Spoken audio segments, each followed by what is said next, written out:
before the Ukrainian strike took place, this is how one of Russia's strategic air bases, the Belaya airfield, looked. This base served as a key location for long-range bombers, such as the Tu-95 and Tu-22M. Satellite images show multiple heavy aircraft, large hangars, and long runways clearly visible across the airfield. Again, some breaking news coming in from Ukraine, and Ukraine has destroyed Russian strategic bombers in a mass drone attack on airfields deep inside Moscow's territory.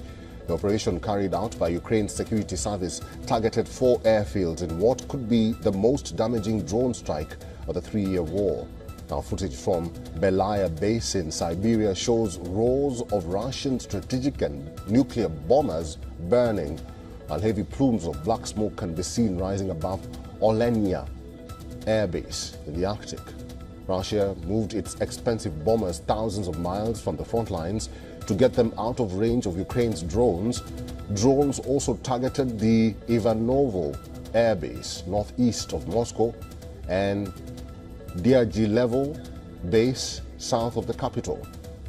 A huge explosion has also rocked the Russian Arctic city of Severomorsk, which is home to the Northern Fleet's main naval base, although the damage is not yet clear. Russia is yet to respond to the drone strikes. The simultaneous strikes raise questions about the range at which Ukraine can carry out such sophisticated attacks. The fresh assault comes after a wave of bombings targeting Russian railway lines overnight, which derailed trains and killed at least 7 people.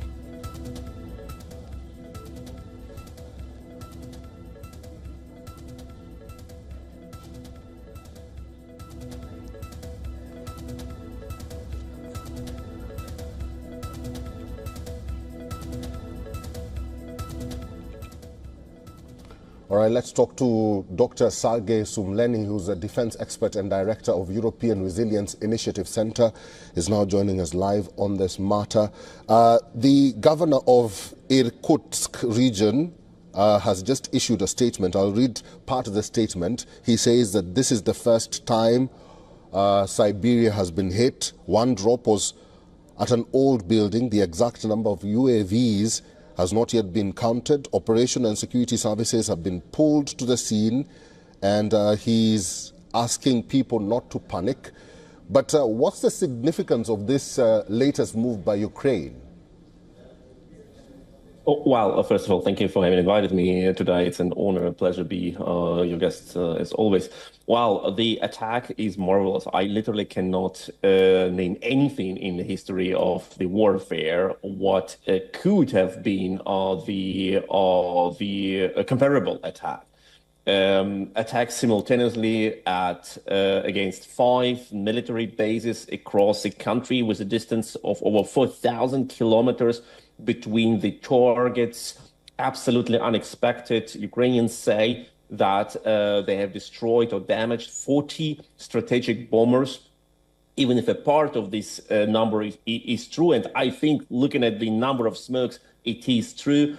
Russia has lost a huge part of its strategic fleet. We have seen the Tupolev 95 bombers burning. They burning especially good, these old bombers, and Russia cannot replace them. And Tupolev 95 is especially important because it can carry multiply cruise missiles simultaneously, much more than Tupolev 22 or Tupolev 160. And Russia needs to saturate Ukrainian air defense with their cruise missile strikes. So when Tupolev 95 are out of the game, Russia cannot mass strike Ukraine. And I need to show you, like, this is literally the 10-inch drone. Exactly with these drones we supply the Ukrainians, and this is the drone which costs like 400 to 500 euro.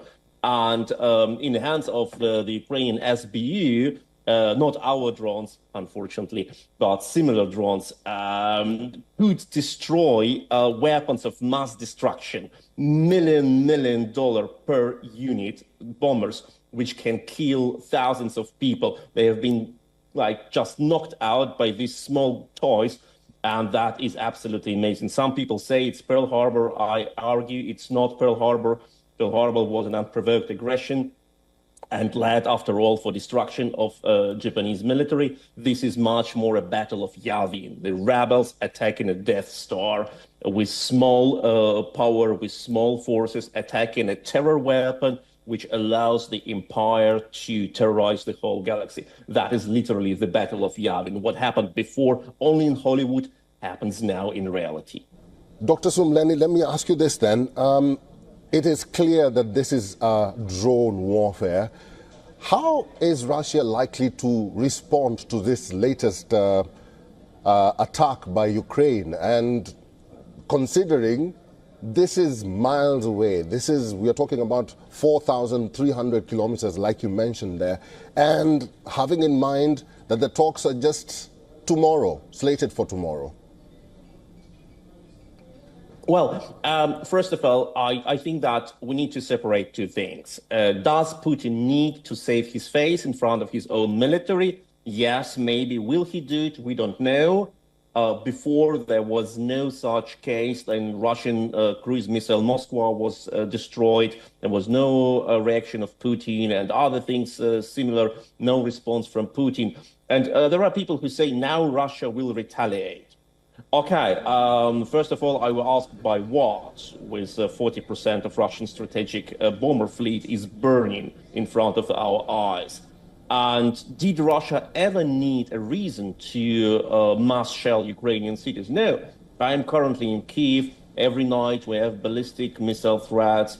Just like several hours ago, a ballistic missile was intercepted just over my house with a sound you will not miss in your life. And that is the reality. Russia never needed any reason to attack Ukraine, to kidnap Ukrainian children, to destroy Ukrainian cities, to kill Ukrainian prisoners of war, etc. So why do we call, even if Russia attacked Ukraine tonight, which can happen, this is not a retaliation or response. It is what Russia does anyway. But the position of Russia in negotiations is dramatically weaker, because Russia cannot say to Ukrainians, as they said last time, just accept our demands or you will lose 5 more oblasts, because the Ukrainians will say, just get out of our country or you will lose the rest of your strategic nuclear forces. And that is very real. That is very real. And that means that the negotiations, and Russians have already announced that their delegation has left for Turkey for the talks, the negotiations will be held under the shadow of Russia's weakness and Russia's destruction, not of Russia's power and superiority. All right. Dr. Sergei Sumleni, we'll have to leave it there. Thank you very much for your insights and for talking to us today. Thank you so much.